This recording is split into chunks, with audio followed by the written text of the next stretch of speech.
Well, good morning and welcome to Restoration Church Online. My name is Katie. I'm one of the pastors here, and we are so thrilled that you decided to join us today. It's going to be an incredible gathering. We're going to be continuing our series that we started last week called Arrows, and the one and only, our very own Brian Reiswig is going to be teaching today. So you are in for a treat. We would also love for you to find and follow us on social media, whatever your favorite platform is of choice. You can find us on Facebook at Restoration Church SD, or on YouTube, also at Restoration Church SD.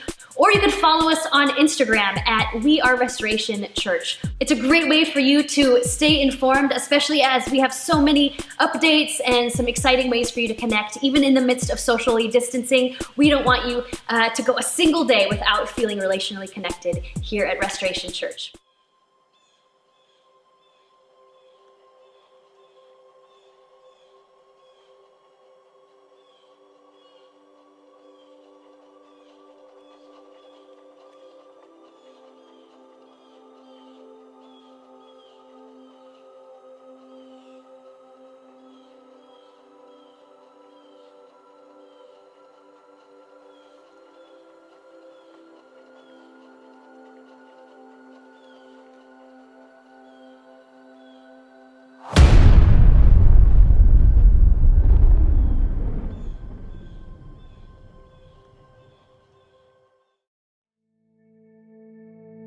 Hi, my name is Brian. I'm one of the elders here at Restoration Church.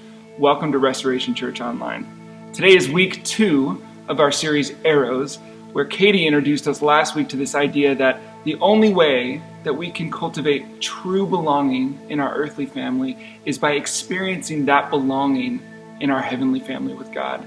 You know, Psalms, as she said last week, Psalms uses this image of arrows to talk about launching the children of our generation into the future, and it is a powerful image.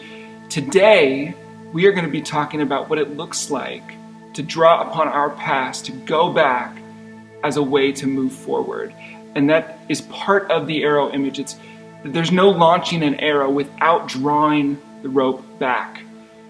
When we think about how our past, how our history impacts our present, I think a lot of the time we're largely oblivious. We're really unaware of how, in a moment of reactivity or a moment of frustration, we are actually not trying to solve the problem of the present. We are trying to solve present problems from our past. I think we can all relate to that moment where before you even realize it, you're in a power struggle with your kids. And the words fall out of your mouth that you immediately wish you could take back. Something like, if you don't, then. I remember just about 2 weeks ago, this is COVID life right now. Just about 2 weeks ago, I could hear my wife in the other room getting into a power struggle with our older daughter. And the task at hand was to put on her pajamas. And Liv didn't feel like putting on her pajamas. And I remember this moment where my whole body cringed when I heard Sarah say, if you do not put on your pajamas, you will lose movies for the next month. And immediately I thought, oh no. Because A, Livy's triggered. Livy is as frustrated as mom in that moment. Livy couldn't put on her pajamas if she wanted to. And secondly, no, they're not. They're not going to lose movies for the next month in COVID life. The reality is, I don't care how bad the pajama struggle ended up being, movies would probably find a way back into our life. And what you realize is that when it comes to parenting, the thing that is most determining, the thing that makes the greatest impact, is not a skill, not something you read in a book, not some tip you got from a friend. The thing that makes the greatest impact is your presence, is your ability to be in the moment with your child.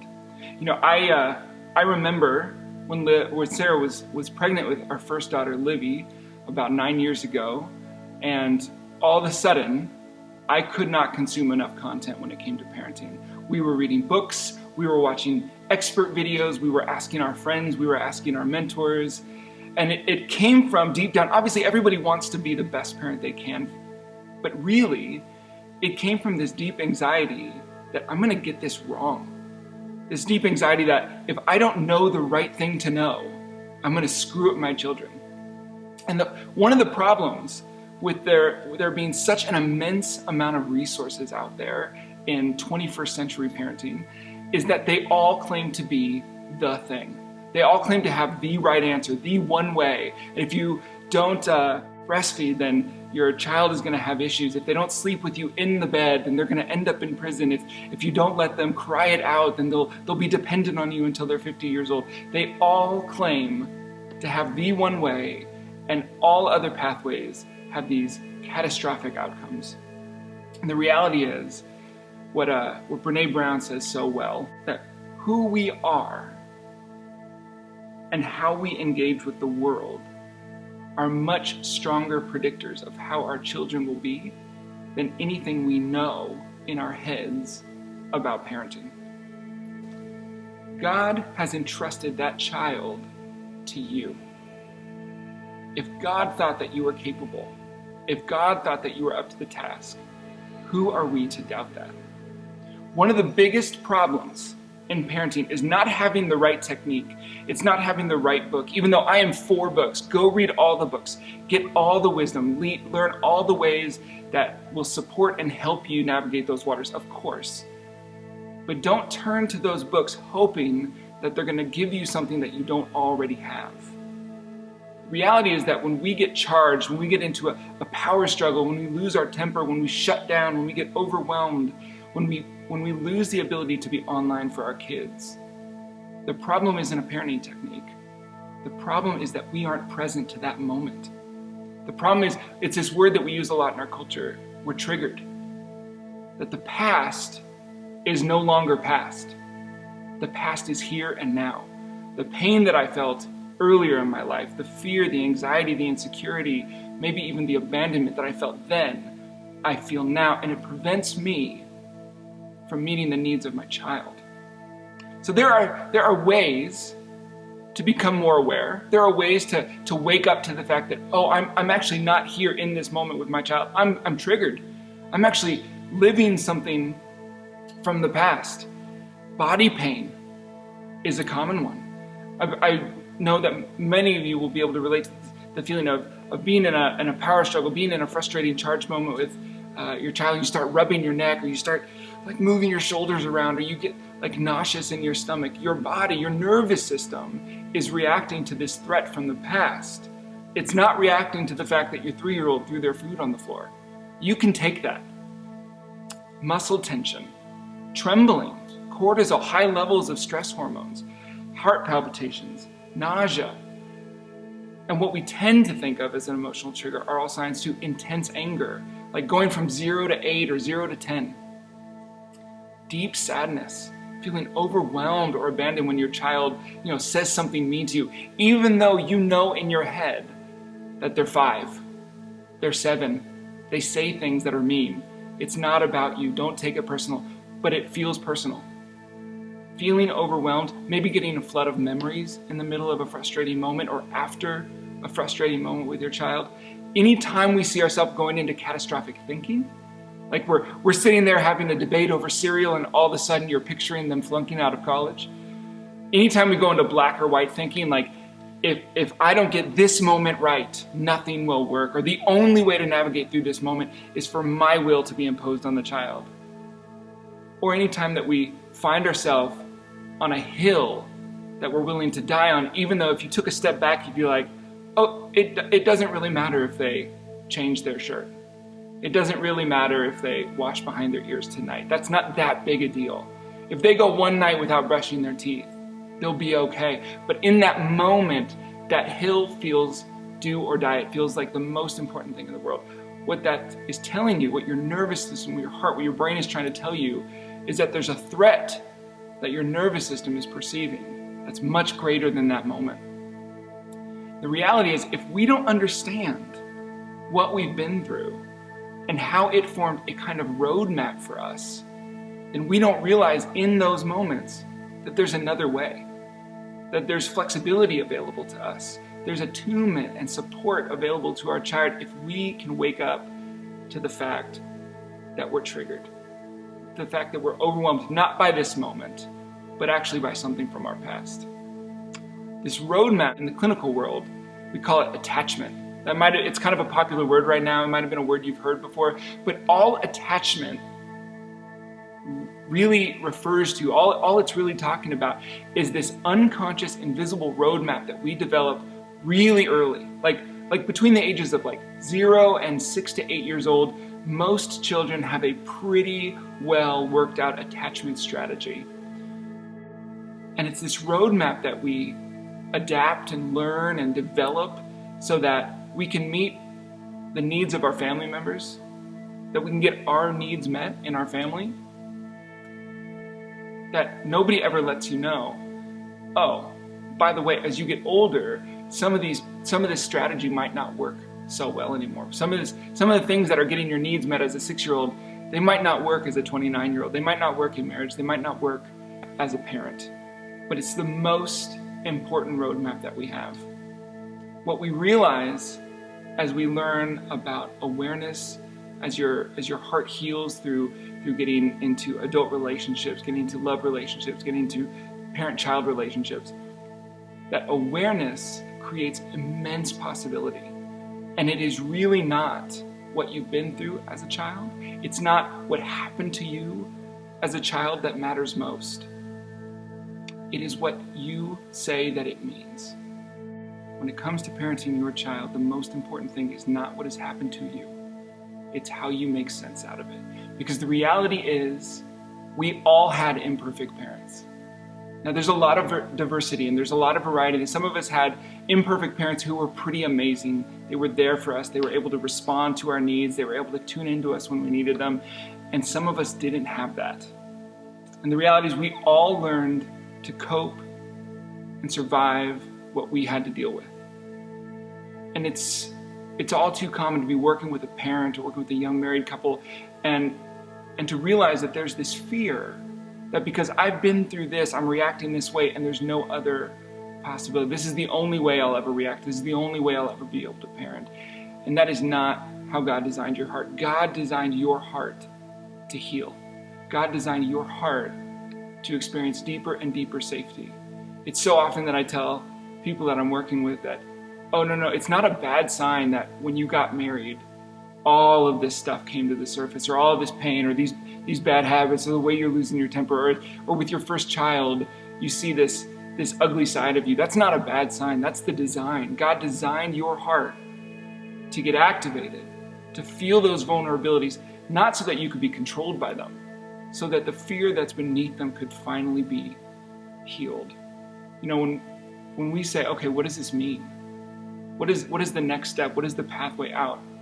One of the most powerful verses in the Bible, in my opinion, is 1 John 4:18, where it says, "There is no fear in love, but perfect love drives out fear."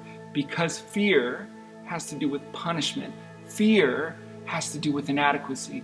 Fear has to do with I'm not good enough. The one who fears is not yet made perfect in love. In that tiny little verse, those 3 sentences, God gives us a pretty complete roadmap to what it looks like to heal. Heal in our relationships, heal in our parenting, heal in our past. God gives us not only a deeper understanding of what's going on in our hearts when we get charged, when we get reactive, He gives us a roadmap. That if you are in a reactive state with your child, if you're parenting in a way that you don't like, what is going on? The problem isn't that you don't love your child. The problem is fear found its way into the moment. And the reality is it doesn't come from that moment, because you can take a tantrum. You can handle them throwing their food on the floor. You can handle a standoff with your 16-year-old. The problem is that your 6-year-old self, your 8-year-old self, it can't. Because as kids, we all ask 2 fundamental questions above everything else. We ask it when we are eating breakfast. We ask it when we're fighting with mom and dad. We ask it when we're cuddling with mom and dad. We ask it at school. That above everything else, our brain, our nervous system, our heart needs to know 2 things. 1, am I worthy of love? And 2, are you capable of loving me? 1 is the question about how I view myself. 2nd is the question about how I view you. Am I good enough? And can I count on you? So in attachment, we have these 4 quadrants that almost everyone falls into one of these 4 categories. And remember, it's just a roadmap. This is not a fixed value. This is not a life sentence. This is how you learned to get your needs met when you were 6 years old. And here is the most important piece as a parent. These are the questions that your child is asking right now. If they're fighting over TV time, if they're upset about dinner, if they don't want to put on their pajamas, they're talking about pajamas, but they're asking you, am I worthy? And are you capable of loving me? So when we look at these two fundamental questions, we're going to look at my handy dandy chart over here. Are you capable of loving me? Yes and no. Am I worthy of love? Yes and no. Now what we find is that if the answer to both of those questions is yes, yes, I'm worthy of love, and yes, I can count on you to love me, we call that secure attachment. We call that a roadmap that trusts I'm good enough. It has this resilient sense that even if we're in conflict, even if we're disconnected, even if you're frustrated with me, I can count on you to love me. And what does that end up looking like? That end up looking like the person who's fairly comfortable in conflict. They don't necessarily go to 8 if their spouse gives them some difficult feedback. They don't go to a place of shame or a place of defensiveness if their child says something mean or disobeys. But there's this pretty resilient sense that it's going to be okay. I'm okay and you're okay. When the answer to one of those questions isn't yes, the roadmap has to be more complicated than that. It has to give us some way of navigating through the waters. If the answer, am I worthy? Yes, I have a sense that I'm worthy. My parents treated me in such a way that I really believe that. But are you capable of loving me? And there was something in our development, there's something in our experience that left us with the sense that I actually can't depend on you. We call that avoidant attachment. What does that look like? It looks like the person who has a basic, strong, resilient sense that I am worthy of love, but they're always on their guard. They tend to pull themselves back. They tend to hold a little bit of a barrier. They tend to withhold their inner world, their heart, their vulnerability, because they know that they're good enough, but I don't know if I can trust you with it. What does that look like as a parent? It looks like the parent who is basically like, I'm okay, it's all right that you're upset, but if you get too much for me, there's a very strong likelihood that I'm going to feel the need to pull away. I'm going to feel the need to say, whatever, do what you want. I'm going to feel the need to detach from you emotionally. Not because I think I'm a failure, but because there's something going on over here that I don't know what to deal with and it doesn't feel safe. We call that avoidant attachment. Now, if we reverse that, and the answer to the question, am I worthy, is no. But the answer to the question, are you capable of loving me, is yes. That's the person that feels the fear of self. I'm not quite good enough. There's this fear that if you really knew me, or it's just a matter of time before you realize I'm too needy or I'm too much or there's something wrong with me. And we call that anxious attachment. It's this basic sense that there's nothing necessarily wrong with you. The fear is that you're going to get over me. At some point in the game, you're going to realize that, oh, you made a wrong choice. And it leaves us with this anxious, this kind of pervasive, this kind of restless feeling that we have to earn. We have to reassure ourselves that they really are still here. They're still with me. They still love me. And sometimes that looks like this kind of critical questioning, this like, why did you do that? Not because they're critical, not because they even view you that critically, really. It's because there's this fear that they need to be reassured. They need to know that you get it, that you see them, that their pain matters to you. And what happens when we bring that anxious attachment strategy, that anxious roadmap into parenting? We become incredibly sensitive to the feedback that we're getting from our children about us. Josh Straub says, there is no job in the world that is more guilt-ridden or shame-inducing than parenting. And when you add a wounded view of yourself to that mix, it can be so painful that all of a sudden your child says something really normal for a 5-year-old, like, I don't love you, or I love daddy more. And instead of feeling like, you're kind of being a punk right now, but that's okay, I can handle that, we feel shame, we feel fear, we feel this defeated, wounded sense of self. And you are going to, because you're human, because you're wired to do it, you're going to parent from that, unless we know where the alarm system is coming from. The last category is the person who has the most emotional wounds, the most unanswered questions from their childhood. If the answer to the question, am I worthy, and the answer to the question, are you capable of loving me, are both no, we call that fearful attachment. And that leaves us with an intense, sometimes pervasive, kind of all the time in the background feeling that you're going to leave me and I'm not good enough. In parenting, when you see a parent either go into shame and they give up and they give the child what they want or they surrender, or into this intense kind of armored up rigidity and they lose their temper and they can become physical or they yell, or all of those ultimately come from a place of fear. Because kids are kids. Kids don't meet mom and dad's emotional needs. Mom and dad meets kids' emotional needs. And it's only when those questions go unanswered that we lose sight of that grounding. The reason we do this work, the reason I would spend 10 or 15 minutes nerding out with you and telling you about attachment styles is because we've all fallen into that moment where we get triggered. Our past is now present. And instead of actually addressing our child's needs, we're trying to work something out for ourselves. We're fighting over pajamas, but really we're fighting for a sense of our own worthiness. And we all know, if I were to ask you, if I were to sit you down and I would ask you, is it your child's job to meet your emotional needs? Most of us would say, no, it's my job to meet my child's emotional needs. We understand that, but we all get tripped up. We do this because when we become aware of those triggers, that past being present, and the roadmap that's trying to navigate us through that charged water, all of a sudden we come back online and we are able to be present to our child. The more online we are able to be for our kids, the more that moment becomes a moment where we are answering those questions for them. That when they lose their temper, when they have a tantrum, when they get dysregulated and they're all over the place, and we remain tuned into what they're going through, that question's getting an answer for them. Am I worthy?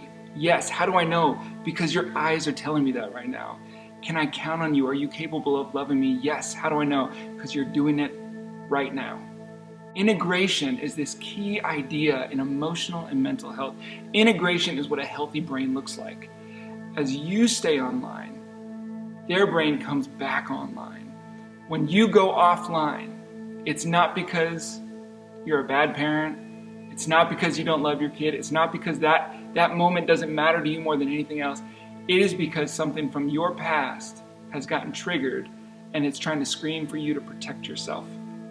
When we feel secure and our emotion no longer feels threatening, that I'm not trying to be controlled, I'm not being abandoned, then our brain creates this space for flexibility and I'm able to remain calm even though you're doing this. I'm able to remain patient even though you're bouncing off the walls. When we have the experience of relational integration, meaning I am throwing a tantrum, but you can honor that fact that I'm different from you, and you can still promote connection. You can still stay there with me and be patient. What my brain realizes is that conflict is a safe thing. And in the long run, what we actually do is we train our brain, our child's brain, to manage that dysregulation for itself, that when something happens that's upsetting, their brain goes much quicker to, I'm going to be okay. Why? Because you gave them that experience when they were 6. Secure attachment, whether it was natural because you were lucky enough to have this great environment, or it's learned because you do this vulnerable work as an adult, is the work of integration. It's the work of saying, I am okay, and even if the person in front of me can't be counted on, God can be counted on. Even if the person in front of me isn't reliable to love me, other people, my Heavenly Father included, I can count on them to love me. So when we think about creating a home that is a safe refuge, an emotional safe space for our kids, there's always 2 things involved. It's first, what is going on inside my heart? Because if I neglect that, if I silence that, if I ignore that, it is going to run the show. And secondly, once that need is met, once I've said, I can feel that charge, I can feel the impulse to lose my temper, I can feel the impulse to pull away from you. Where is that coming from? I'm feeling overwhelmed, I'm feeling like I'm not good enough as a parent. I'm feeling like I'm powerless to help you, or I'm not doing a good job. Once I become aware of that, I can reassure my own heart. Now, second, what's going on inside my home? Now I can meet the needs of the moment, the needs of my child. The quality of your presence while they are under your roof is the greatest determining factor of the quality of their presence under their own. Let me say that again. The quality of your presence while they're under your roof determines the quality of their presence under their own. So some questions for you to ask yourself. Some questions for what does it look like to take this into my own life, into my own space, into my own home? What does it look like to be a bow that I can draw back to launch my child forward? Thinking, in my home, what did emotional safety look like? What does that word even mean to me? When do you feel most secure as a parent? And when do you remember feeling most secure as a child?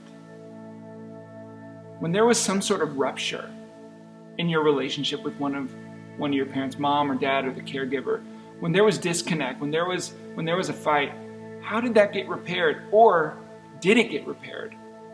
How did you deal with that pain? Did you deal with it all by yourself? Or did you deal with it by melting down and that was the only time somebody turned towards you?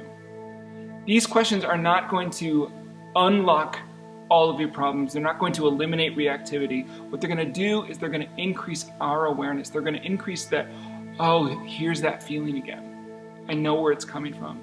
And the greater the awareness, the greater the agency, the greater the ability to reassure yourself, I am a good dad. I am a good mom. And then bring your attention back to your child and say the only thing they don't need me to be right. They don't need me to die on this hill. They don't need me to read all the books and have all the answers. They need me to be safe. That doesn't mean that you have to be the perfect parent or you have to be present all the time. What it means is massive freedom. I hope as you hear this, what you realize, what you learn, what you're feeling is empowerment. That you don't need somebody else to coach you on the 1, 2, 3s of parenting. What you need is to be present. What you need is the freedom to realize, oh, there's some pain trying to come to the surface from my past. It's trying to heal. That's what our heart does. It's what our brain does. It wants to heal. So as you become more aware and you answer those 2 questions for yourself, am I worthy of love?